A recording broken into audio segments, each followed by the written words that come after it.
c'est à l'État congolais de mettre toutes les dispositions nécessaires pour prévenir les dangers. À de fond de quoi?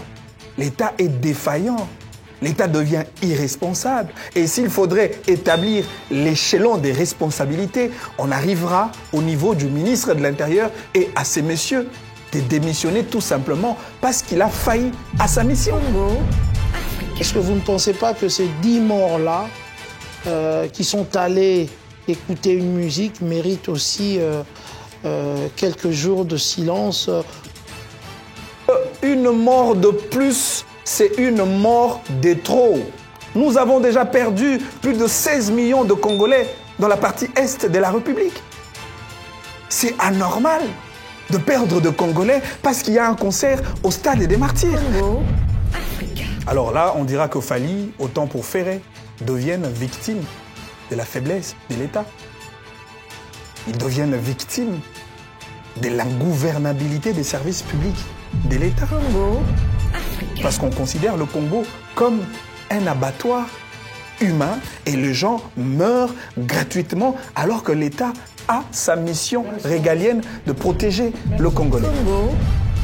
Fally Ipupa, le Congolais qui fait flotter les tricolores nationales de notre pays, et je crois que Fally mérite le titre et la qualité de l'autorité archétypale de la musique africaine. Moi, je n'ai pas à dire aux Warriors parce que moi, je ne suis pas Warrior. Et c'est aux Warriors d'espérer qu'il y aura un concert. Et s'il n'y a pas concert, il n'a qu'à constater la faiblesse de l'État.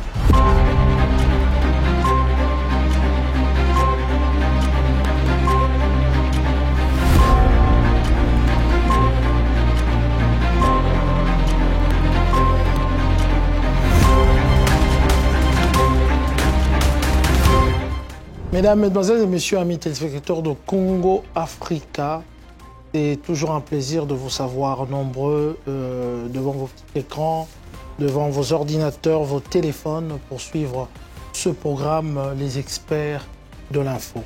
Les experts de l'info qui continuent à faire la pluie et le beau temps, les experts de l'info qui est diffusé aussi à Kinshasa chez Univers Télévision chaque dimanche à partir de 22 h et mercredi à 9 h, vendredi à 17 h. Aujourd'hui, nous allons encore pour la deuxième fois le recevoir.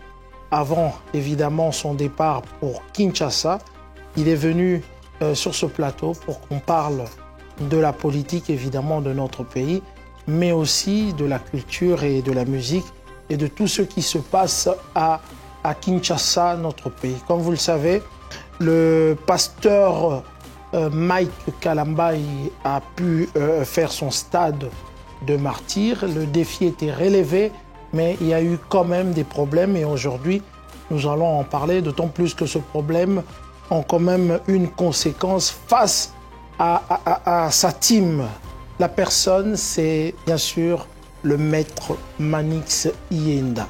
Manix, bonsoir. Bonsoir, c'est Marc Tabou et grand merci pour l'invitation une fois de plus. En tout cas, c'est encore un plaisir de vous recevoir sur ce plateau des experts de l'info. Mais d'entrée de jeu, vous êtes déjà à la fin de la tournée comme invité de l'artiste Fally Ipupa. Est-ce que vous pouvez nous briefer un tout petit peu ce qui s'est passé et qu'est-ce que vous avez vu? Parce que vous nous avez dit que vous êtes venu ici en tant qu'observateur parce que vous comptez effectivement faire des recherches dans le milieu culturel pour l'utiliser peut-être dans d'autres fins après. Est-ce que vous pouvez nous briefer un peu la tournée de Fally Ipupa qui n'arrive pas à sa fin, mais il y a une petite interruption. Vous allez aller à Kinshasa pour presser au stade. Si et seulement s'il y aura ce concert, on va en parler dans l'émission. Qu'est-ce que vous pouvez nous dire? D'entrée de jeu, je voudrais déjà préciser que je ne suis pas partie intégrante du groupe de Fally et surtout que je ne prends pas la parole comme un porte-parole du groupe. C'est vrai que j'ai été invité par l'artiste et je vous ai même donné le parallélisme d'une entreprise qui veut expérimenter sa richesse musicale. Elle aura besoin d'inviter les tierces personnes pour expérimenter de près. Et donc, ma présence à Paris, ça a été un périple culturel, comme je vous ai dit l'autre fois. C'est vrai que j'ai eu le temps d'observer, de faire mes recherches, de faire mes investigations, de faire des échanges avec des opérateurs culturels, de scruter les systèmes de fonctionnement de l'industrie musicale française. Et je pense qu'il y aura une partie après le périple culturel, une partie des restitutions à la République démocratique du Congo sur tout ce que nous avons récolté en termes des informations. Mais la partie événement de l'artiste, je crois que Fally est dans le prélude de son plus grand concert de l'histoire, le Stade de France. C'est vrai avec le complément double Stade de Martyrs, parce qu'il a quand même fallu, au-delà de Paris qui était pratiquement le fief et le bastion de toutes les stars françaises, et aujourd'hui l'artiste congolais Fally a relevé le plus grand défi de faire de grands spectacles à des salles de grande échelle à l'intérieur de la France. Vous avez vu, à Lyon, c'était un carton plein. À Bordeaux, pareil, avec certaines activités complémentaires, les festivals, parce qu'il était à Milan, et etc. Et donc, aujourd'hui, nous pouvons noter que Fally fait sa tournée et continue sa tournée avec la terminaison Stade des France, parce qu'il doit rassembler le Congolais de Lyon, les Français de Lyon, pour chuter finalement au Stade de France, qui sera pratiquement le plus grand concert de l'histoire de notre artiste Fally Ipupa, le Congolais qui fait flotter les tricolores nationales de notre pays. Et je crois que Fally mérite le titre et la qualité de l'autorité archétypale de la musique africaine. Autorité archétypale. Archétypale, ouais. Qui veut dire? Modèle de référence, paradigme culturel, la voie à suivre de la musique africaine. Et aujourd'hui, nous pouvons dire qu'il reste dans la sommité et dans la concavité de la musique africaine. Voilà. Fally aujourd'hui, selon le maître Manix, nous devons l'appeler évidemment l'autorité archétypale, en tout cas de la musique congolaise, c'est ça? De la musique africaine. Africaine. Parce que Fally a quand même transcendé la sphère congolaise. Ce n'est pas un artiste local. Il a la dimension internationale et il porte haut les valeurs africaines dans le concert de nations. Voilà. En passant, avant de rentrer, nous avons vu un son, un titre qui vient de sortir, D107, qui fait déjà tabac. Est-ce qu'en tant que, pas en tant que porte-parole, en tant que invité de l'artiste, quelle analyse vous pouvez faire par rapport à ce son qui est sorti et que beaucoup sont vraiment contents? Bien sûr qu'il y a eu d'autres chansons du genre folklorique, mais là, c'est encore une autre manière de valoriser la culture de souche purement congolaise. Qu'est-ce que vous pouvez en dire? Encore une fois, on note que Fally ne veut pas se débarrasser de sa culture de souche, sa culture traditionnelle. C'est un Anamongo. Il reste indélébilement attaché aux valeurs culturelles des Anamongo. Chez nous, les Anamongo, c'est la voix, c'est la mélancolie, c'est les mélodies, c'est la danse. Et on danse avec le bras, on danse avec le hanche et on danse avec le jambe. Et Fally demeure ses porte-étendards de nos cultures en tant qu'Anamongo, nos cultures traditionnelles. Mais ce qui est encore beaucoup plus important, il déporte la culture traditionnelle congolaise vers les sphères internationales. Vous avez vu le record de la chanson Eloko qui a atteint 100 millions de vues, un record très exceptionnel, et c'est le premier artiste congolais à avoir atteint ces dimensions de choses, c'est-à-dire au-delà de ses valeurs tridimensionnelles, la migration de Fally, l'adaptation de Fally, l'intégration de Fally vers la musique urbaine. Fally reste attaché à la musique authentique, la musique traditionnelle, et D107. C'est une preuve de plus que Fally reste congolais. Je me demande pourquoi le ministère de la Culture, Madame la ministre, qui regarde et qui observe le prouesse inédite diligentée par notre artiste congolais, pourquoi le ministère de la Culture congolaise ne décerne pas le prix Grand Hommage à celui qui fait honneur de la musique congolaise en dehors du territoire national. Ok, il vous entend, son Excellence, Madame Yolande, hein, qui nous regarde. Et je crois qu'ils vont étudier le cas et voir ce qu'ils peuvent faire pour notre artiste. Ça vaut la peine, hein, ça vaut la peine parce qu'on a eu cette mauvaise habitude de décerner les prix à titre posthume aux artistes musiciens congolais après avoir réalisé un parcours exceptionnel. Aujourd'hui, Papa Wemba est décédé, mais il ne sait pas qu'on a érigé une statue à Matongé pour son compte. Luambo est décédé, il ne sait pas qu'on a érigé une statue à la place des artistes, à Victoire. Et ce serait pour la première fois, pourquoi pas, d'ériger une statue en la mémoire de Fally. Pourquoi pas à Bandal, son fief musical, son identité, je dirais, musicale, ériger une statue pour le respect, le grand respect national et en l'honneur, et surtout pour le grand hommage d'un artiste congolais qui continue de faire la fierté de notre musique congolaise dans le monde. Maître Yenda, qui Ce n'est qu'un plaidoyer. En tout cas, qui reste égal à lui-même. Nous allons continuer cette émission. Et j'aimerais évidemment, dans la partie musicale, dès qu'on va descendre à Kinshasa, ne vous en faites pas. Adam Mongo, il peut aussi s'exprimer avec nous en lingala et on va faire le bilingue pour entrer vraiment dans le vif du sujet. Alors, Maître, nous sommes en train de s'acheminer vers l'événement du double stade de Martyrs à Kinshasa. Et il y a un concert du pasteur Mike Kalambai qui vient, qui s'est bien déroulé, mais malheureusement qui vient de déranger un peu le programme de Fally Ipupa au stade de Martyrs, et non seulement de Fally, mais aussi de tant d'autres artistes, comme celle de Ferregola pour Festigola à Kinshasa. Qu'est-ce que ça vous dit, ça? D'entrée de jeu, je voudrais présenter mes condoléances à toutes les familles attristées, ceux qui ont perdu le leur au travers de ces concerts des Mike Kalambai. C'est vrai, aujourd'hui, ça fait quand même très mal pour un pays qui reste dans l'histoire de l'humanité, le pays qui subit les affres du génocide le plus atroce de l'humanité. Un Congolais qui décède, c'est une mort de plus. Et ça, je pense que nous devons l'arrêter. Ça fait très mal lorsque nous perdons de Congolais dans des circonstances inappropriées. Et je crois qu'aujourd'hui, il faudrait regarder les autorités du pays et leur dire qu'ils ont la plus grande responsabilité de protéger la vie des paisibles citoyens congolais. Et surtout, ne perdons pas de vue que l'article 16 de notre Constitution consacre la sacralité de la vie humaine. Et donc aujourd'hui, il faut que les autorités de l'État, il faut que l'État congolais essaye de protéger. Vous savez, ça marque tabou. Lorsqu'on parle de l'État, très généralement, les gens regardent l'État à distance. Mais l'État a deux missions principales. Au-delà de la mission providentielle qui fait de l'État un opérateur économique pour créer les conditions de vie sociale favorables pour sa population, parce que État-providence veut tout simplement dire État-service. L'État a l'obligation de donner de l'eau, l'électricité, à manger, etc. à sa population.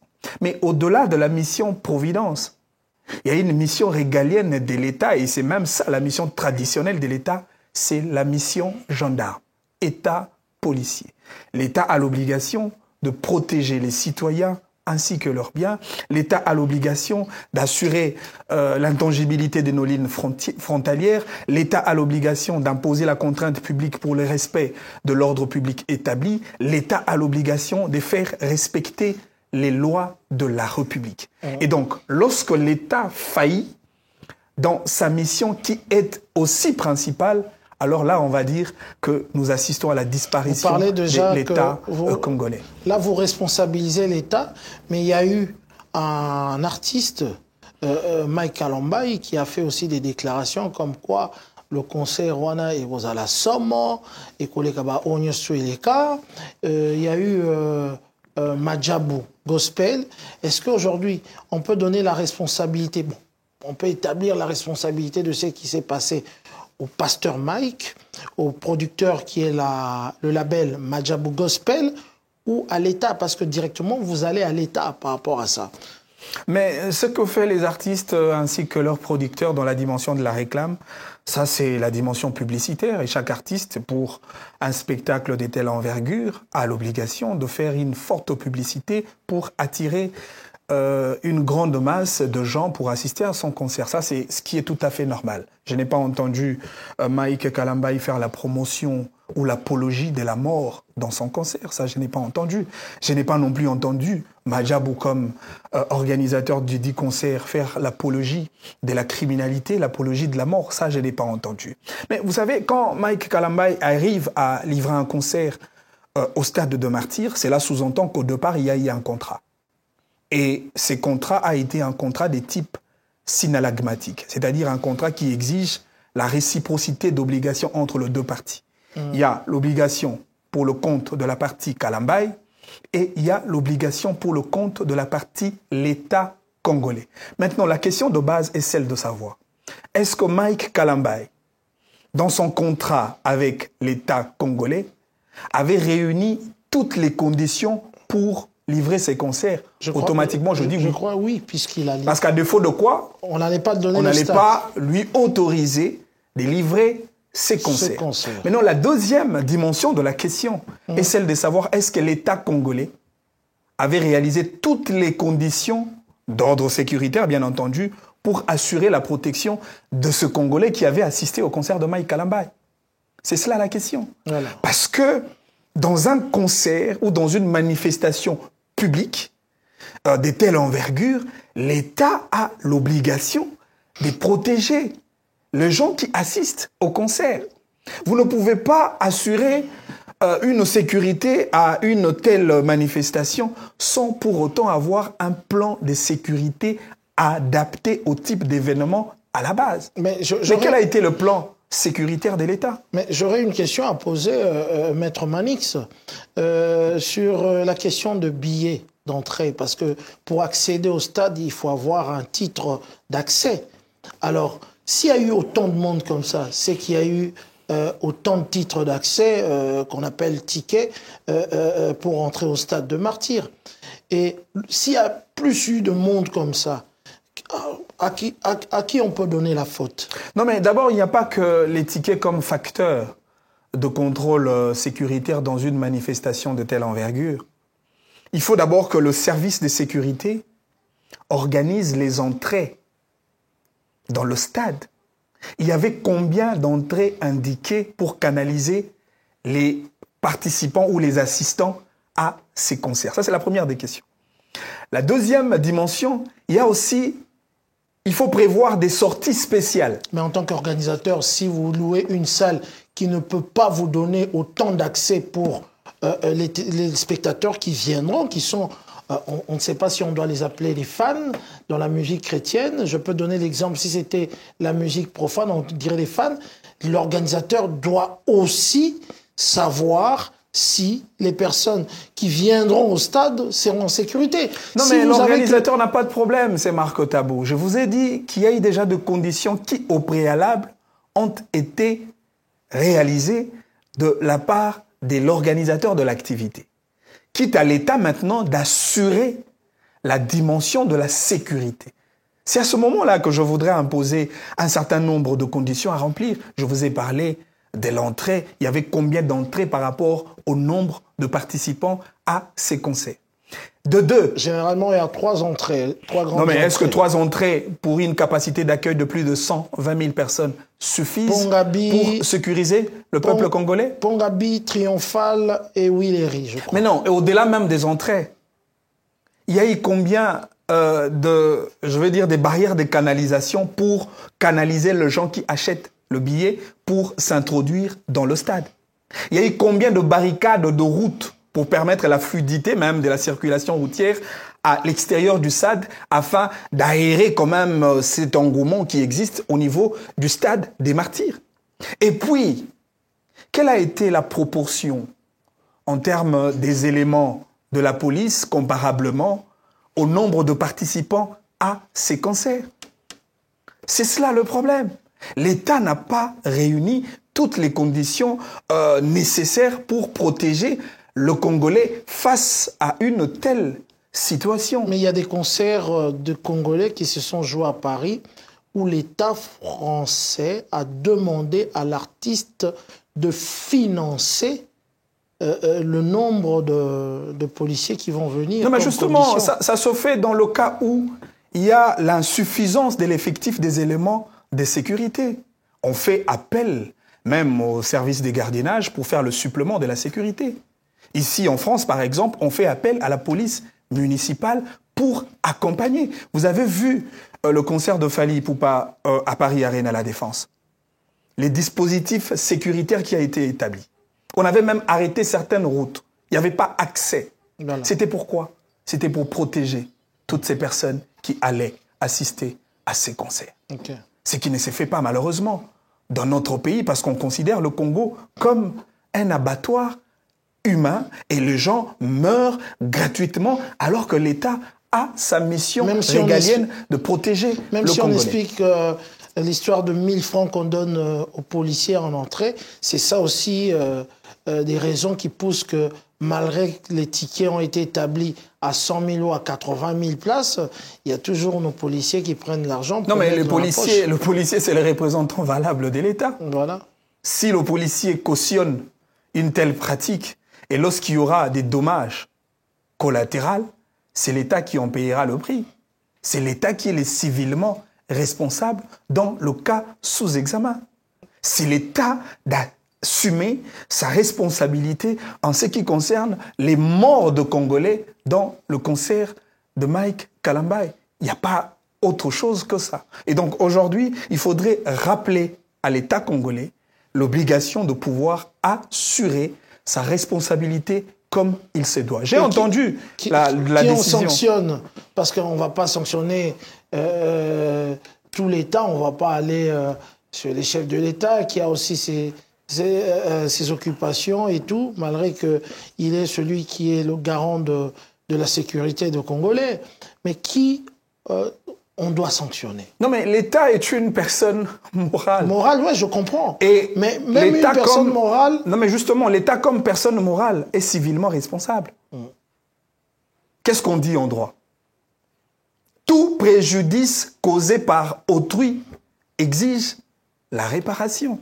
Si c'est l'État qui est civilement responsable pour les morts de ce Congolais dans le concert de Mike Kalambai, c'est à l'État de payer les dommages et intérêts. Mais en tant que maître, vous n'avez pas tous les éléments à votre possession pour dire que c'est l'État est civilement responsable de tout. Mais bien sûr que oui. Il y a peut-être des éléments qui vous échappent, qui montrent aussi qu'il y a aussi la faute aux côtés de l'organisation. Non, pas du tout. Je vous ai dit que l'organisation a rempli toutes ces conditions posées par l'État congolais, à défaut de quoi ces concerts n'avaient pas à avoir lieu. Si Mike Kalambai a livré son spectacle, c'est parce que l'État congolais a dit « Oui, monsieur Mike Kalambai, après avoir rempli toutes les conditions, vous pouvez livrer votre concert. » Mais non, la plus grande part revient à l'État. Est-ce que l'État a disponibilisé les services d'intervention médicale pour intervenir notamment en cas de nécessité médicale, en cas de crise, en cas d'asphyxie? Est-ce que l'État congolais a disponibilisé les services de sécurité dans toutes les zones de tension à l'intérieur du stade des Martyrs? Ça, ce sont des questions.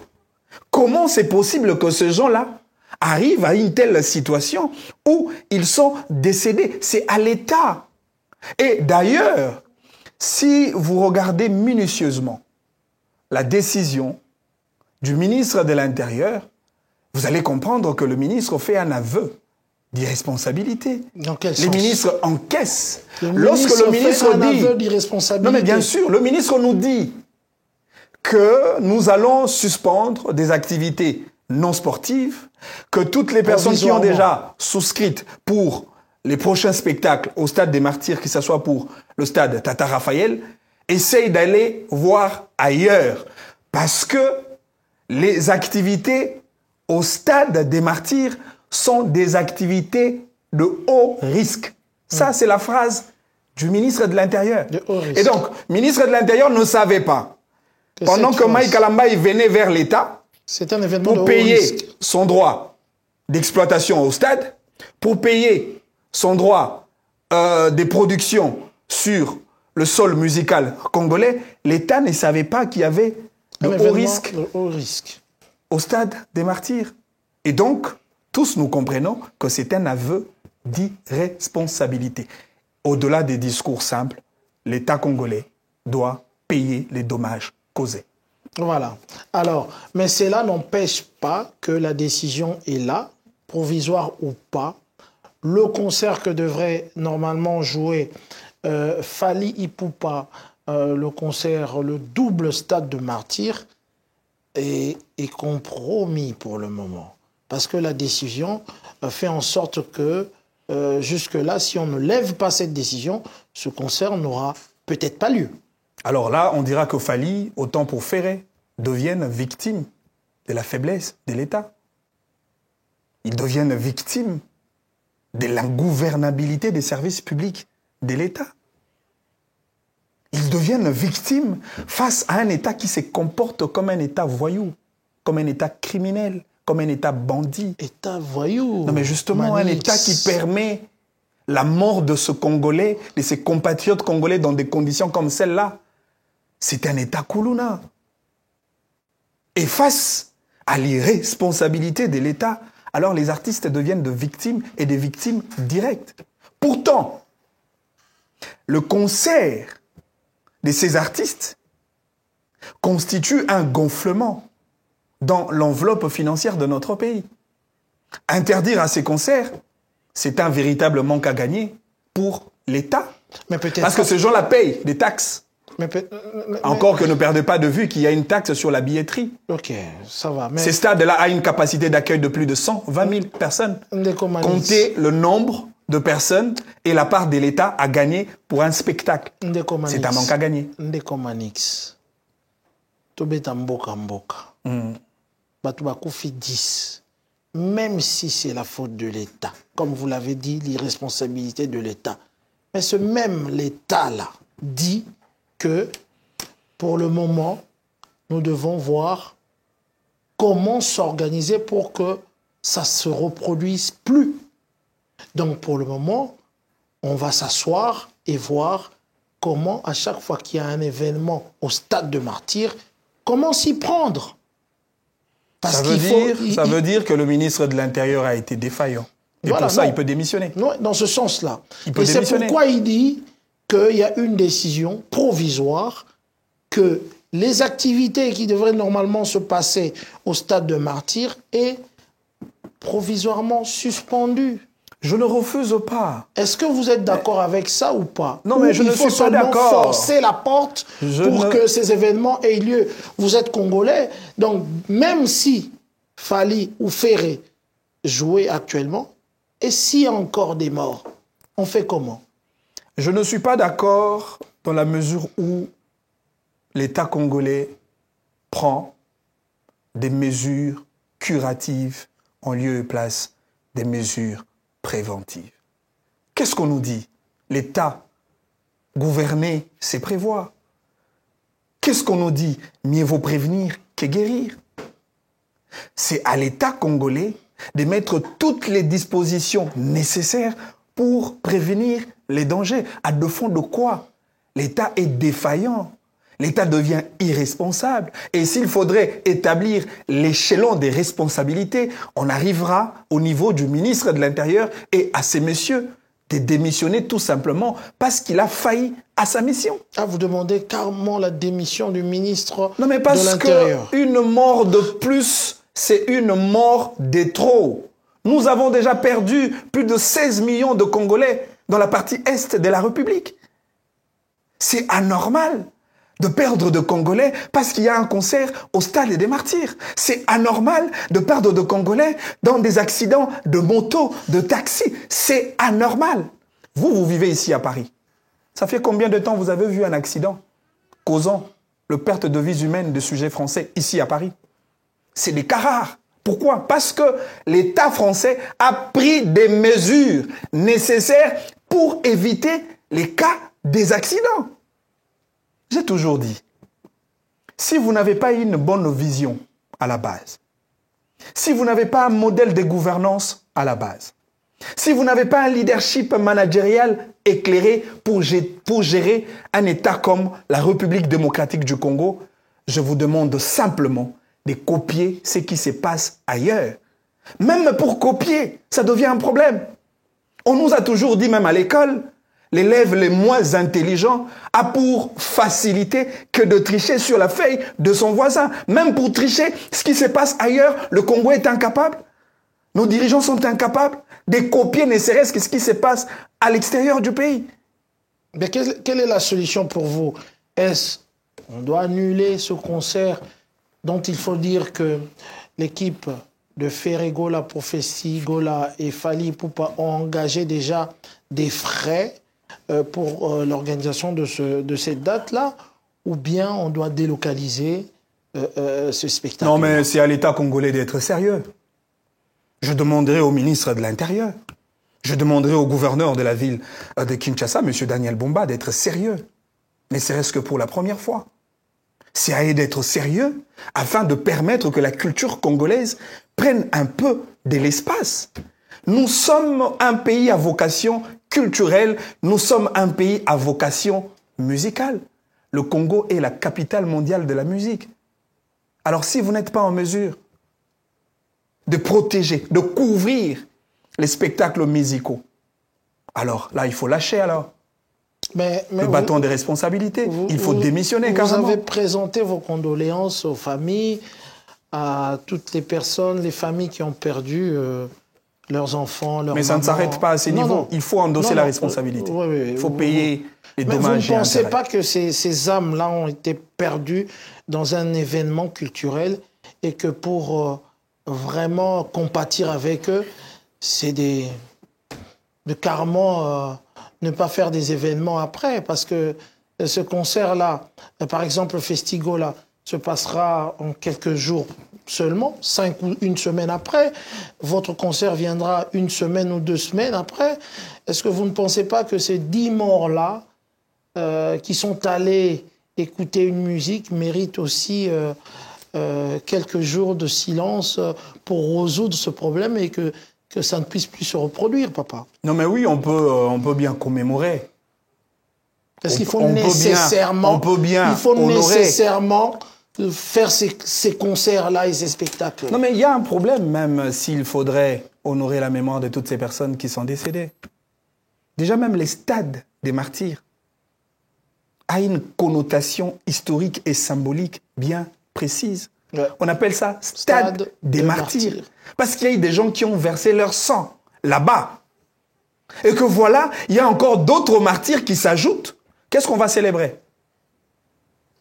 Une journée des martyrs culturels congolais? Je ne parle pas de célébrer, de compatir. Mais bon, ça ne suffit pas. Gestes. Non, mais justement, on n'a pas besoin de compatir par de gestes. On a besoin que l'État congolais endosse sa responsabilité civile devant les instances judiciaires. Il ne faut pas que ça s'arrête comme ça. C'est une perte de vies humaines. C'est des gens, de pères de famille, des enfants dans de familles, qui sont venus pour voir la musique congolaise, assister au concert de Mike Kalambay, et ils ont perdu bêtement leur vie comme ça. On n'a pas besoin des condoléances. On n'a pas besoin des petits gestes de compassion. Okay. On a besoin de réparer les dommages causés. Manix. Et moi, je suis prêt à porter ma toge pour ça. Ok, Manix. Si la famille prend cette initiative d'aller en justice. Bah, Warrior de gauche à droite, tout le monde a même marche à Bah Warrior hein, pour que ce concert Wana Ezala. Qu'est-ce que tu peux dire aux Warrior? Ben, moi, je n'ai pas à dire aux Warrior parce que moi, je ne suis pas Warrior. Et c'est aux Warriors d'espérer qu'il y aura un concert. Et s'il n'y a pas concert, il n'a qu'à constater. Il n'a qu'à constater la faiblesse de l'État. Voilà. C'est plus simple que ça. C'est plus simple que ça. Merci en tout cas. Nous allons directement, en tant que politique, parler aussi un tout petit peu de la politique, bien qu'à la fin, on va encore revenir à d'autres questions qui dérangent un peu de Saint-Marc Tabou. Je salue Néo Tam Tam qui me regarde. Je suis avec le maître Manix Ienda. Ça me fait toujours un plaisir de le recevoir sur ce plateau. Et malheureusement, à Kinshasa, il y a toujours des problèmes. Il y a la grève de chauffeurs, des professionnels du transport. Qu'est-ce qui se passe, Manix Yenda, vous qui maîtrisez un peu ce milieu-là politique, qu'est-ce qui se passe? Ça me fait très mal. Ça va faire pratiquement 1 mois que je suis à l'étranger. Et ce que je regarde sur les réseaux sociaux, ce que je regarde à la télé, mais désolé. Ça me fait profondément mal. Je me demande où est-ce qu'on va avec cette misère exécrable de Congolais. Mais tu es de l'Union sacrée, papa. Non, mais je ne suis pas responsable de ce que fait M. Daniel Bumba. Ce n'est pas moi le gouverneur de la ville-province de Kinshasa. Daniel Bumba, il vient juste d'avoir ses fonctions il y a quelques mois. On parle de Kinshasa, c'est lui le gouverneur de la ville-province de Kinshasa. Le secteur du transport, n'est-ce pas un secteur vital pour le développement social de Congolais? Je suis ici à Paris, encore une fois, un modèle dans le service de transport, un modèle à copier. Regardez comment le secteur de transport français est organisé. Il y a de trams partout. Il y a de bus dans tout le quartier. Il y a de trains dans toutes les gares. Encore que les gares françaises vaut 10 000 fois que nos aéroports au Congo. Les aéroports. Ben bien sûr. Je suis désolé de le dire. Pourtant, Kinshasa, c'est une grande explosion démographique. 20 millions. Il y a une croissance très élevée de la population qui demande impérativement un besoin criant de transport. Mais ceux qui gèrent Kinshasa, est-ce qu'ils connaissent Kinshasa? Il vient à peine d'entrer. Non, mais il ne faut même pas leur accorder une excuse. Ils sont venus à la tête de la province, non pas pour avoir des excuses, mais plutôt pour résoudre le problème des Kinois. Kinshasa, c'est une ville avec une superficie de 9 965 km². Avec ses 24 communes, ses 4 districts. La première richesse de Kinshasa, c'est sa population, vous l'avez dit, plus ou moins 20 millions d'habitants. Malgré que non recensé. Kinshasa a été conçu sur base d'un plan urbanistique laissé par le colon belge, un plan urbanistique qui correspond avec 500 000 habitants. La même ville qui a été construite pour 500 000 habitants, aujourd'hui, utilisée avec plus de 20 millions d'habitants. Quoi de plus normal qu'il y ait des embouteillages? Quoi de plus normal qu'il y ait des érosions? Et des infrastructures qui ne sont pas ajoutées. Mais justement. Maintenant, qu'est-ce qu'il faut faire? Il faut adapter Kinshasa au contexte de l'heure. Que fait alors le ministre de l'Aménagement du Territoire? Je serai un peu piquant aujourd'hui. Qui vient juste aussi de prendre ses fonctions. Non, mais il a été ministre de l'Aménagement du Territoire. Je parle d'abord du ministre national. Pendant la législature passée. Est-ce qu'on peut se regarder en face et se poser la question de savoir s'il a, ne serait-ce qu'aménagé le 1 sur 1 mètre carré d'un territoire au Congo? Est-ce que même son propre quartier, là où il habite, est aménagé? Maintenant, en quoi il est le ministre de l'aménagement du territoire? Regardez même la manière de construire. Maître Manix, il doit avoir aussi le moyen de faire ce que tu demandes. Non, mais le moyen, on le crée. Pour créer le moyen, il faut être managérial. Tu le sais bien que notre budget de l'État a des secteurs prioritaires où on envoie l'argent. Il y a des ministères qui n'ont même pas d'argent et qui fonctionnent difficilement parce que ce ne sont pas des ministères qui font rentrer beaucoup non, mais c'est parce que ce ministre-là n'ont pas le sens de créativité. Voilà. Ils n'ont pas un esprit managérial. Voilà. Vous prenez les secteurs comme le secteur touristique. Vous allez me dire que le tourisme n'a pas d'argent? Dans un pays qui a un jardin botanique qui occupe la 2e place au monde, le jardin botanique à l'Équateur. Des bonobos. Au Capi et tout le reste. C'est un problème de management politique. Les gens qui sont à la tête du pays, dans la plupart des cas, beaucoup ne sont pas à la hauteur de leurs fonctions. Revenons au transport. Alors, le transport. Ouais. Comment assurer le transport à Kinshasa? Kinshasa est une ville à statut de province. Mais à l'intérieur de Kinshasa, il y a des démembrements qu'on appelle des ETD. Les communes sont des entités territoriales décentralisées, dotées de la personnalité juridique, ce qui crée comme conséquence logique, les communes ont une autonomie financière et administrative. Ils ont une autonomie de gestion dans leur circonscription administrative. Est-ce que vous savez qu'une commune peut créer sa propre société de transport?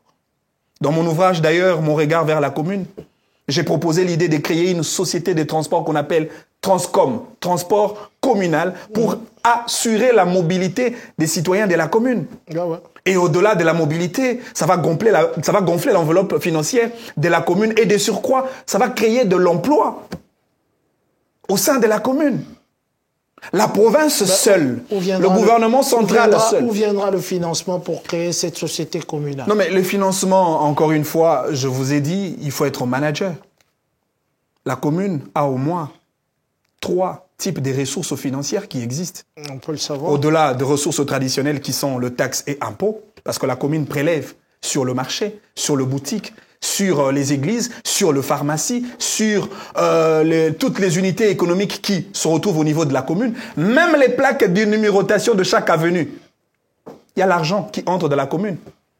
Vous avez déjà posé la question de savoir qu'est fait les communes avec l'argent de célébration de mariage. L'argent qu'on mobilise avec les formalités civiles, actes de décès, actes de naissance, perte de vies humaines, les duplicata de cartes d'identité, c'est de l'argent. Encore que dans chaque parcelle vendue, il y a au moins 4 rubriques financières destinées à la commune. Il y a de l'argent. Il nous faut une émission spécialisée en matière de transport pour développer tout ce que vous êtes en train de développer.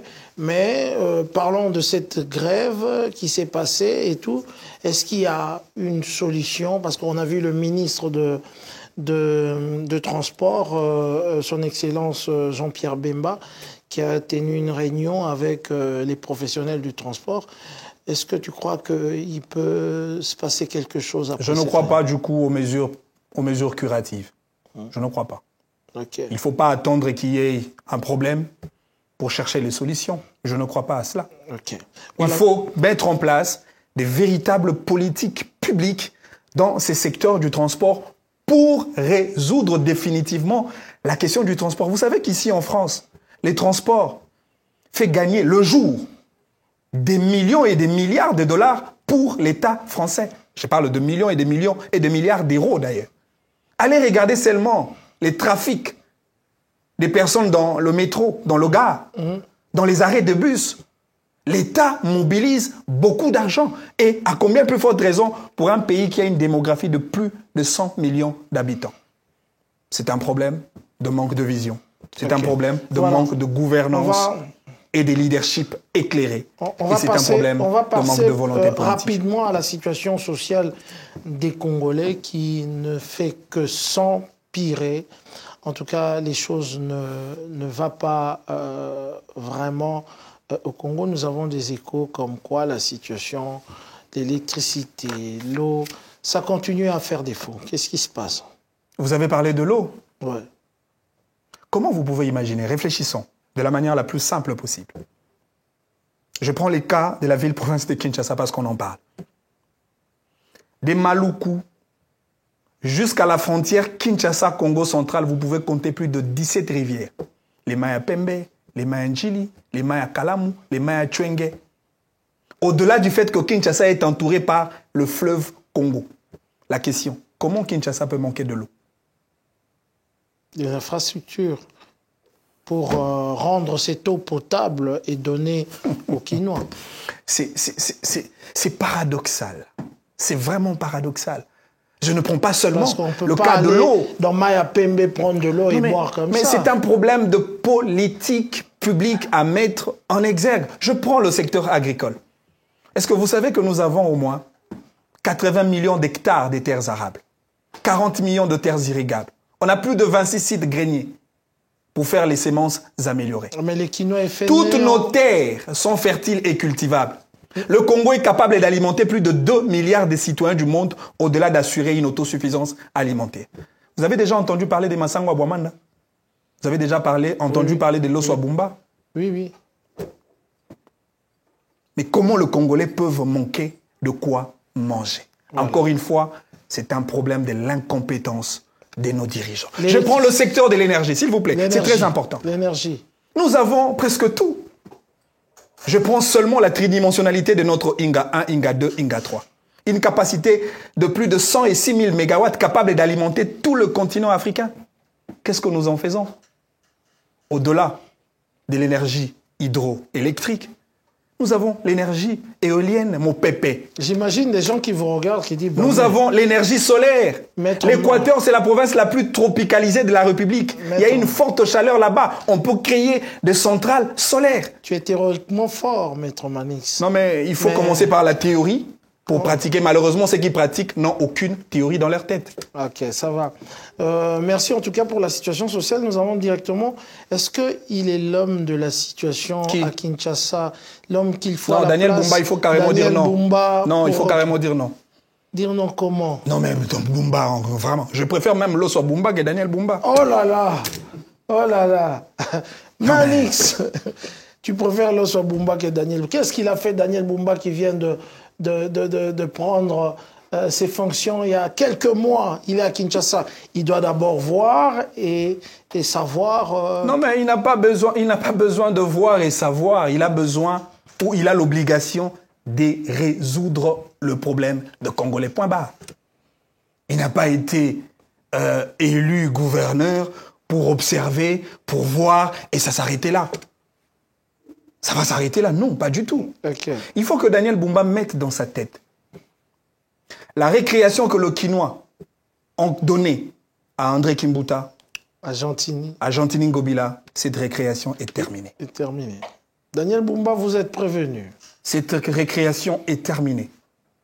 Les Quinois ont longtemps souffert et on a besoin de quelqu'un qui va se soucier de la misère des Quinois.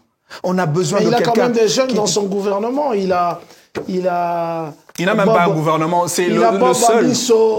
Non, mais malheureusement, le gouvernement Boba Misso tombe déjà. Il a Jésus Noël Tché qui est là, qui a participé à l'événement. Non, mais son gouvernement tombe du moment où il a nommé des commissaires spéciaux. Voilà. Okay. En violation même de la Constitution de la République. Ça va donc pour vous, ce n'est pas l'homme de la situation. Non, même pas. Voilà, nous allons directement passer par l'homme qu'on a pris le main dans le sac, celui qui traque ceux qui gèrent l'appareil de l'État ou soit les finances de l'État. Il s'agit bien sûr de Jules Alinguetti. En tout cas, Moteki Nguba, Atalié na Munoko, mais Assisi Sakombi Mobimba na Munoko, Yemoko, et tout, et voilà. Jules Alinguetti aujourd'hui, qui traquait les gens à gauche, à droite, et pourtant lui-même était dans des affaires, il y a Molili illicite, il y a Koibambongo. Jules Alinguetti. Narolinga au dossier de Jules Alinguetti dans le Bapena Alingala. Voilà, Toyoka. Ngai na monaka Jules Alinguetti lokola un général dans une armée. Ici, dans le cas sous examen, il s'agit de l'armée financière. Moto wanaza ko bundisa, ba criminel économique, ba M23 économique, qui tue le Congolais de par les actes des détournements des deniers publics, la corruption, la concussion. Enfin, parce que je ne sais pas comment parler de la concussion en lingala. Voilà, ça. Comprenez. Voilà. Mais Moto Owana, comme général d'une armée financière, il a besoin des Ouazalendo comme nous autres. Il a besoin de gens qui doivent l'accompagner pour une bataille aussi sacrée. C'est pas son armée médiatique qui paye. Non, mais écoutez, Jules Alinguetti a sauvé le Congo dans une situation de précarité extrême. Cela ne se sent pas dans la sociale à Congolais. Non, mais attention. Les trésors publics saignaient déjà. Peut-être qu'aujourd'hui, on allait parler d'un État qui est à la morgue, ou peut-être assister à l'enterrement de la République démocratique du Congo. Parce que le trésor public saignait. Les pays pouvaient mourir par une hémorragie financière. Mais qui l'a arrêté? C'est Jules Alinguetti. Par sa méthode de patrouille financière. Par son contrôle a priori, son contrôle concomitant et son contrôle a posteriori qui est un contrôle curatif pour traquer ceux qui ont violé les principes de gestion de finances publiques de l'État. Maître Manis, il a traqué certes, mais Siko Yonde, Bazuye Loboko, Nasak. Te, Loboko Nasak, ouais. Yako Luka Miibi, Yemoko, Moibi, Gila Lingeti, Moibi, Monen. Te, Ndeko, Saint-Marc Otabou n'a qu'au permettre au Théo Benga, un Congolais aussi respectueux comme Jules Alinguete, à des termes désobligeants et non appropriés. Mais c'est ce qu'il a expliqué. Quand Jules Alinguete, il expert, il y a un faux. Voilà. Wali ba expert ya marambo ezolo ba mana balabala te. Voilà, il faut vous puiser ba info, bo sala ba investigation pour que bo relayer le peuple congolais ba information viable et vérifiable. Le 31 octobre 2023, le directeur général de la GECAMIN adresse une demande à l'inspection générale de finances pour solliciter sa formation aux agents de la GECAMIN, notamment en ce qui concerne le renforcement, en ce qui concerne les procédures financières et budgétaires, notamment en ce qui concerne l'appui de l'audit en interne, mais aussi le renforcement de la cellule de passation de marchés publics de la GECAMIN. Le 31 décembre 2023, après avoir valablement répondu, favorablement répondu à la demande de la GECAMIN, l'inspecteur général de finances, M. Jules Alinguete,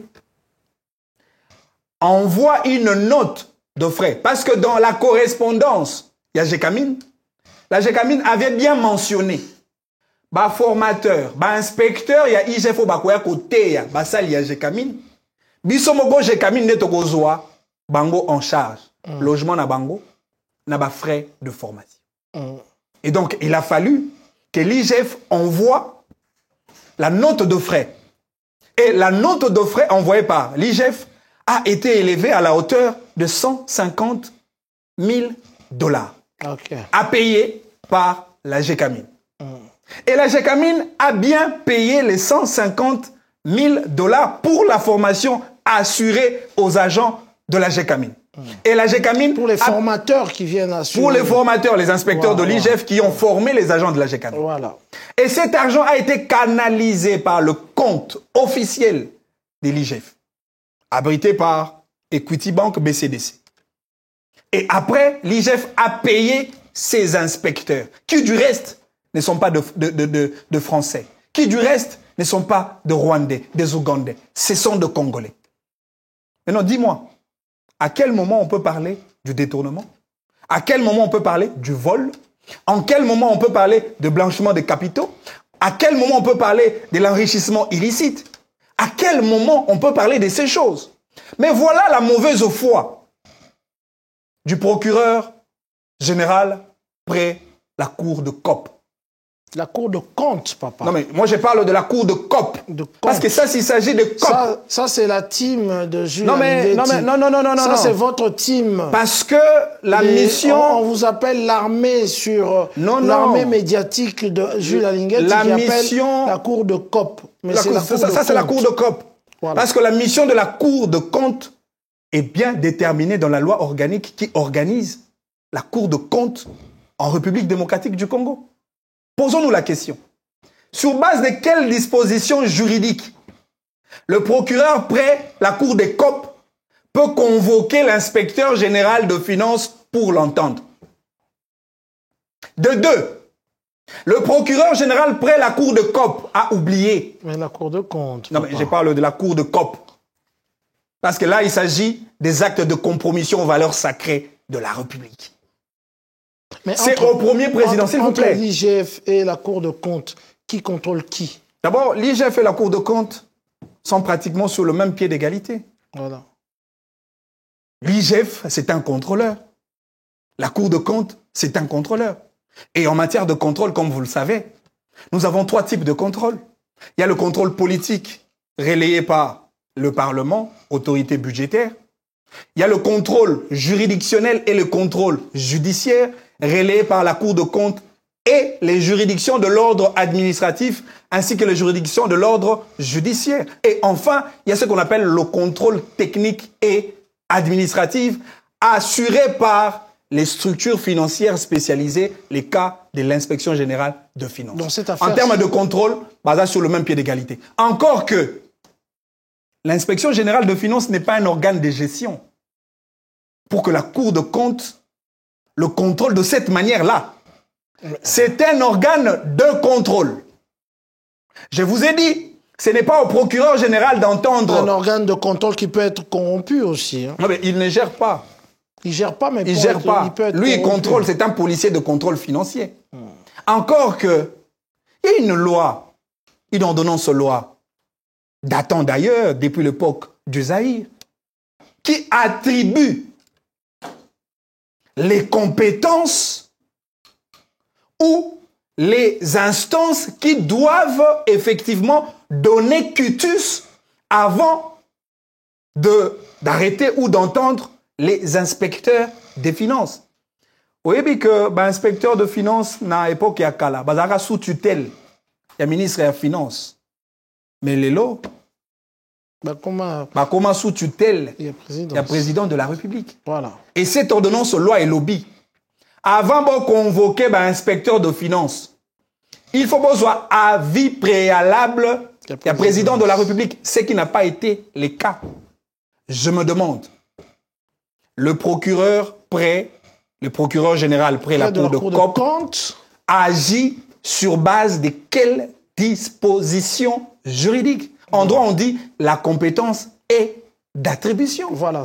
Et donc, on comprend que, pour finir, ça c'est la dimension politique, c'est deux gens qui veulent simplement ternir l'image de Jules Alinguete, un vaillant compatriote et tout congolais. Ça pour 154 000... 150 000 dollars. 150 000 dollars. Mais qui est quand même... voilà. Non, mais c'est une somme faramineuse, je ne le refuse pas. Voilà. Mais qui n'a pas été volée ni détournée. C'est une somme qui a été orientée par des canaux officiels et des canaux indiqués. Et le indiqués. documentaire de notre confrère Maïs Chibangu qui a des preuves incriminant effectivement la façon de faire de Jules Alinguete. Non, mais celui-là, il ne faut même pas brandir son nom sur un plateau aussi intéressant comme celui-ci. Il se comporte comme un enfant de l'école maternelle. Il bloque des récitations à brandir sur le différents plateaux de télévision simplement parce que à cause de moi le chocho. Wapi. Non, mais à cause de moi le chocho et pas papa Tito. Non, je crois pas. Mais tu connais l'affaire Lampadaire. Tu connais l'affaire Forage. L'affaire Forage. Ce sont ces gens-là qui bouffent, qui continuent de grignoter les chips Lampadaire, les chips Forage, pour passer dans les différents plateaux pour salir le nom de Jules Alinguete. Mais non, mais écoute, soyons... Faut pas me citer les noms de ces... Non, soyons clairs. Jules Alinguete, aujourd'hui, vous dites que ce qu'on lui reproche, il ne l'a pas fait. Jusque-là, la justice n'a pas encore établi s'il est coupable ou pas. C'est de même que Nicolas Kazadi aussi. Non. Pourquoi pas? L'affaire Nicolas Kazadi est plus que dangereuse. Mike Kassenga, juste une anecdote. À quelle injustice contre l'État? Encore que ce monsieur-là, Mike Kassenga, a été arrêté par Mouzé Laurent Désiré Kabila depuis bien longtemps pour n'avoir pas exécuté sa part des missions en ce qui concerne les travaux publics au Congo. Il a été arrêté. Quelques années plus tard, Mike Kassenga est libéré. Il a accusé la République démocratique du Congo en justice. Ils sont allés en justice, Mike Kassenga a gagné. S'il vous plaît. Non, mais il a gagné contre la République. Vous savez combien il a été dédommagé? Nicolas Kazadi a foutaillé contre la République 27 millions de dollars. Contre la République. Non, mais pour avoir fait quoi? Et vous avez déjà vu les dommages et intérêts à la hauteur de 27 millions de dollars? Mais il y a Bagosa Banzela, non? Non, mais encore que Abandeko Sala Banzela pour le compte de l'État, alors qu'il n'avait pas bien exécuté sa partition de travail. Mais peut-être l'État ça Nyongonae. Nanya Ibi Yoyo Yabana. Voilà. Affaire Lampadaire. Ok, affaire Forage. C'est des scandales. Et d'ailleurs, bien au-delà de cela, il y a d'autres scandales qu'on n'a peut-être pas cités. Kinshasa Arena. C'est une catastrophe financière. Centre financier une catastrophe financière. Est-ce que quel est l'autre Robert Lolendo? Il y a que Jules Alinguete est l'un des responsables de services au public de l'État à avoir érigé un bâtiment, un édifice de grande taille avec le fonds propre de la République. Le fonds propre. Bon, puis non, mais patrouille financière. Patrouille financière. Policier, il faut traquer. Ok, merci. Merci en tout cas, Maître Manix Iyenda. On ne va pas s'éterniser. En tout cas, nos minutes se sont déjà effritées. Merci encore une fois. Vous rentrez quand à Kinshasa? Généralement, je n'aime pas dévoiler les dates de mon voyage. Je rentre très bientôt. C'est pour des raisons très bientôt. Le séjour s'est bien passé ici? Oui, ça s'est très bien passé. Je compte revenir encore que je viens de lancer une structure qu'on appelle e-Congo, Initiative Congo, avec son slogan complémentaire, Initiative d'aujourd'hui pour le développement de demain. Je veux revenir avec un cadre d'échange qui nous permettra de se rencontrer et d'échanger, d'apprendre et de se former, d'agir et d'impacter positivement sur la qualité de vie de notre société. Le concept diaspora utile viendra. Ça sera un réceptacle des idées pour le transfert d'intelligence de la France vers le Congo. Et on le fera avec le Congolais de Kinshasa, le Congolais de l'Équateur, le Congolais de Kolwezi, parce que nous devons exprimer notre passion pour la patrie. La dernière question, écoute, tu vas m'excuser quand même. Le Saint-Marc ne peut pas clôturer cette émission sans pour autant poser la question: qu'en est-il de visas bloqués à l'ambassade pour les personnes qui se sont montrées un peu pas du tout, comment je dis, reconnaissant à l'artiste Fally? Apparemment, tout le monde a pris l'avion et est venu ici en Europe. Parce que Fally n'est pas le représentant de la maison Schengen. Et c'est tout à fait normal. Ouais, c'est la preuve, effectivement. Fally, c'est un artiste musicien congolais. Ok, merci. Voilà, c'était Manix Iyenda. Un dernier message à le dernier mot, je voudrais peut-être le dire en parabole. Bisotolo barabazwaka baninga na kimokolote. Je préfère que celui qui me connaît me trahit que celui qui ne me connaît pas. Celui qui ne me connaît pas, s'il me trahit, il n'aura aucune culpabilité. Ceux qui trahissent, les ingrats d'aujourd'hui, les irreconnaissants d'aujourd'hui, ils ne savent pas une chose. Ils sont en train d'ériger encore et encore un édifice de gloire, de succès, d'élévation, de promotion pour la personne trahie. Je m'arrête là. Bien sûr, sur ce plateau qui reçoit en tout cas des personnes de valeur, on ne cite pas les noms de personnes qui ne méritent pas que leur nom soit cité sur ce plateau. Nous sommes arrivés à la fin de cette émission.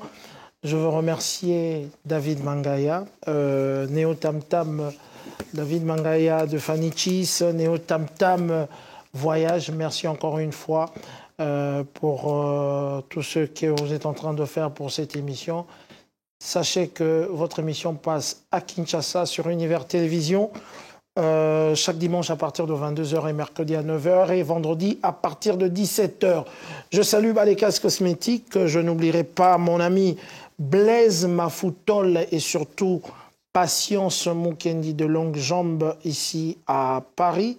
Et puis pourquoi pas Dunel Marine, Binda Amour à Kinshasa et pourquoi pas en Angola mon très cher ami Zingayala Pisha Pikadili kuna na mboka na yo place aux Ali. Alors Manix, je crois que c'était vraiment la dernière émission ici. Je préfère peut-être qu'on sera à Kinshasa, on va le faire, ou soit à votre retour. C'était un plaisir en tout cas de vous recevoir pour merci beaucoup, deux fois. Merci aussi à Adil Ondolé qui n'est pas là. Qui n'est pas là, merci. Au prophète Manzambi. Voilà. Grand merci. Ok. Ciao, ciao, mesdames, mesdemoiselles et messieurs, et à la prochaine sur cette chaîne Congo Africa et surtout abonnez-vous. Ciao.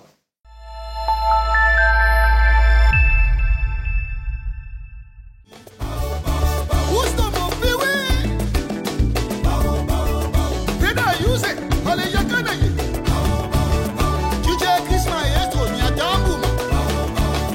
DJ Mugogo. maréchal Ligue Poison.